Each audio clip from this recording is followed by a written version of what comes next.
gentlemen, please welcome to the stage Miss Kat Evans. Hello. Everybody knows that the best acts go last, so I'm delighted to be the first stand-up. My name is Kat Evans, and I am not a healthy human being.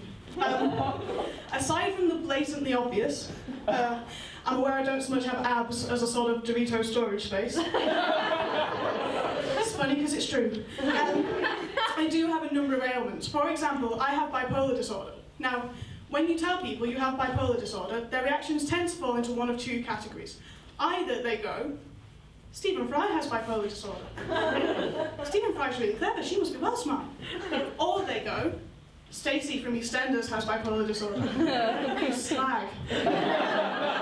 I'm neither. I fall into that almost imperceptible category between genius and slut. I can't speak Latin, and my number of sexual partners is yet to reach triple figures. I'm not entirely sure why I said yet. I like to imagine I'm subconsciously a slut. But being bipolar gave me a very interesting youth, because when you're manic, you tend to do rather insane things. When I was 13, I jumped out of a second-floor window because I thought I could fly. 13 is old enough to know about gravity. By 13, you've seen Mary Poppins and been told that real life isn't like that. But I thought, fuck it, you know, and I jumped. Now I can't fly. I discovered I couldn't fly when I landed and broke 9 toes. Right, but when you're manic, you don't feel pain. You just sort of get up and go, hey, what can we do next? I then proceeded to paint myself the same shade of purple as my bedroom wall and spend an entire afternoon going, I'm invisible, I'm over here, you can't see me. Nobody else was in my house whilst I was doing this. It was just me. This isn't my only illness, I also have epilepsy. Now, the delight of being epileptic is that if you meet another epileptic, you will invariably have the conversation of, where's the most embarrassing place you've ever had a seizure? But we epileptics, we have a sort of a way of telling who else is epileptic, a sort of signal, a secret coded way of letting each other know. We fall on the floor and start spazzing out. But I'm a bipolar epileptic, so occasionally my seizures are really, really big, and occasionally they're a bit more. Despite all this, I do have other illnesses, there's just no comic potential there. Despite all this, I am a happy person. I really am a genuinely jolly and optimistic human being, and I'm aware that people don't think this of me. I'm aware people think I'm quite mean and horrible and grumpy, and I've worked out why this is. The reason people think I'm quite mean and horrible and grumpy is because of my face.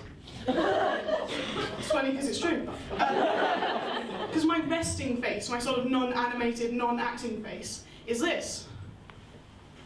And for some reason, people find me unapproachable. If you want to be sure to be in the cool crowd at school, try having this face. I wasn't in the cool crowd at school. I'm not cool. I can't pretend to be cool or hip or street. I've seen streets. I'm nothing like them. I'm a geek, and I can't help being a geek. And I'm a geek at really inappropriate times.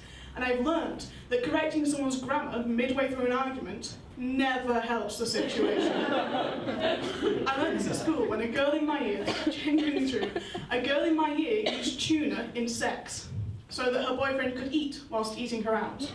That night with the fish, she had fish. You will never look at a tuna sandwich in the same way again.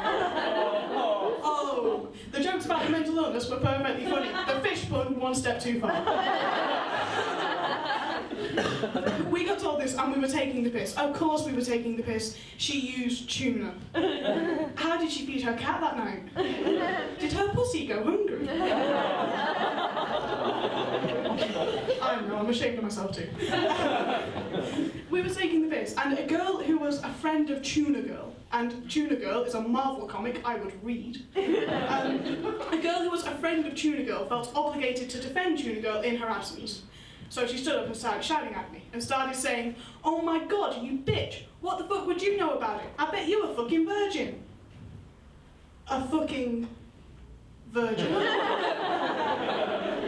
You can't be a fucking virgin. That's an oxymoron.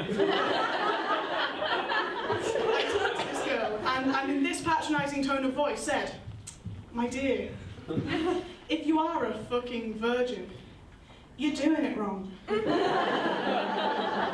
I'm not designed to run away very well. I had a black eye for weeks. Thank you very much."